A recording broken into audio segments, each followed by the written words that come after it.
একটা ছোট্ট ঘটনা আমাকে জীবনের বড় শিক্ষা দিয়েছে। আসসালামু আলাইকুম।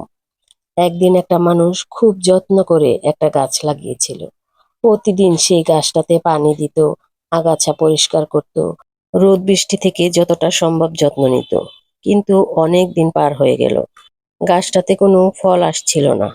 পাশের মানুষজন বলতে শুরু করলো, এতদিন ধরে যত্ন করেও তো কিছুই হলো না। একদিন সেই মানুষটার খুব মন খারাপ করে গাছটার নিচে বসেছিল। তখন একজন বয়স্ক মানুষ তাকে বললেন, তুমি কি জানো গাছটা এতদিন কি করছে? সে অবাক হয়ে বলল, কি করছে? বয়স্ক মানুষটি বলল, মাটির নিচে শিকড় তৈরি করছে। তুমি সেটা দেখতে পাচ্ছ না, গাছটা এতদিন ধরে সেটাই তৈরি করছে। কথাটা শুনে মানুষটা বুঝতে পারলো, আমাদের জীবনেও অনেক সময় এমনই হয়। আমরা চেষ্টা করি, পরিশ্রম করি, কিন্তু ফলাফল চোখে পড়ে না বলে মনে করি কিছুই হচ্ছে না।